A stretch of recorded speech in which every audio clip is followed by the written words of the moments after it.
It was the summer of 1587 when over 100 hopeful settlers arrived on the shores of Roanoke Island. Men, women, and children stepped off the ships, their eyes wide with awe and wonder as they took in the lush forests, the calm waters, and the promise of a fresh start. To them, this land was untouched, new and full of possibility. It was a place to build their dreams. But little did they know, their journey would unravel into one of the darkest, most chilling mysteries in American history. A mystery that remains unsolved to this very day. The settlers, led by Governor John White, began their work with hope in their hearts. The sounds of axes and hammers rang through the air as they built homes and prepared fields. Mothers soothed their infants while children ran barefoot through the dirt, laughing and chasing one another. The men hunted and gathered, their backs aching but their spirits high. The land was unforgiving, but they believed they could conquer it. They had no other choice. But beneath the surface of this idyllic vision, there was something else. A stillness in the woods, an unsettling quiet that settled over the island like a thick fog. The trees seemed to close in around them, whispering in the wind. The native tribes nearby had already warned of dark forces, of spirits that roamed the land. The settlers, determined to create their new home, brushed off these warnings as superstition. They could not know that they were walking into the unknown. As the weeks turned to months, life on Roanoke Island became increasingly difficult. Food was scarce, tensions with the local tribes simmered, and disease began to spread through the small colony. The settlers' hopeful faces turned gaunt and weary. And then, Governor John White made a decision that would change everything. He would return to England to gather more supplies. He promised the settlers that he would be back soon, that they would not be alone for long. John White's ship sailed away, disappearing over the horizon. The settlers watched in silence, waving goodbye with trembling hands. For days, they held on to hope, watching the sea, waiting for sails to appear. But those sails would not return for a long, long time. Back in England, war broke out between the English and the Spanish Armada. All ships were commandeered for battle, and John White found himself trapped, unable to fulfill his promise. Days turned to weeks, weeks turned to months, and months turned into years. The faces of his daughter Eleanor and his granddaughter Virginia Dare, the first English child born in the New World, haunted his dreams. He imagined their cries, their fear. He imagined them calling for him, asking why he hadn't come back. Finally, after 3 long years, John White secured a ship and sailed back to Roanoke Island. The journey was harsh.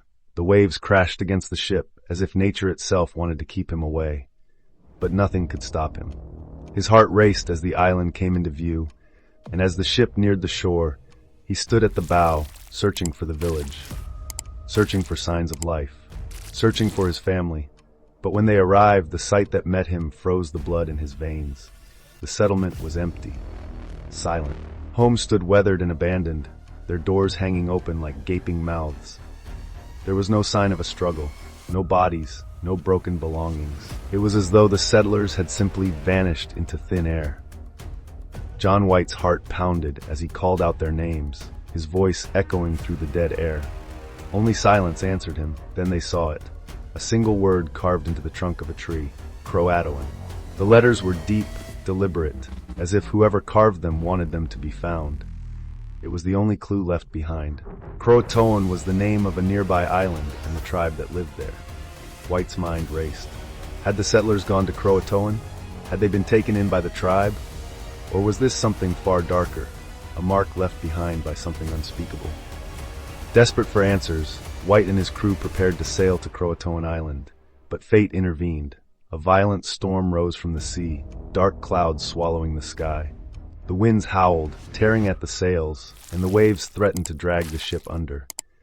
The crew fought against the storm, but it was no use. White was forced to turn back, his hopes dashed once again. The answers he sought were just out of reach, hidden behind a veil of wind and rain. John White returned to England, his heart heavy with grief. The faces of the settlers haunted him for the rest of his days. His daughter Eleanor, his granddaughter Virginia, he would never know what had happened to them, and neither would the world. Over the years, the mystery of the lost colony of Roanoke grew darker. Some believed the settlers had been taken in by the Croatoan tribe, absorbed into their culture. Their English identities lost to time. Others whispered of darker fates, of curses, of spirits, of something ancient that roamed the land and devoured the settlers whole. Explorers who ventured to Roanoke Island in the years that followed spoke of strange happenings. Whispers carried on the wind. Footsteps in the woods where no one walked. Ghostly figures glimpsed between the trees. Figures that vanished when approached. Some said they saw women in white wandering the island with empty eyes. Others heard faint cries in the night, the voices of children calling for help. The word Croatoan became more than a clue. It became a symbol, a warning, a curse. Ships that bore the word often met with tragedy, sinking mysteriously or disappearing without a trace. In one chilling tale, a sailor claimed to hear a voice whispering the word over and over, as though it were alive. He never returned from his voyage. To this day, the fate of the Roanoke settlers remains one of history's greatest unsolved mysteries. Archaeologists have uncovered artifacts, tools, fragments of homes, traces of the settlers' lives, but no definitive answers. The truth remains buried, locked away by the earth and time, and yet the island remembers. Visitors to Roanoke Island today often speak of an unsettling presence. Some feel they are being watched. Others hear faint voices on the wind, calling out from the past.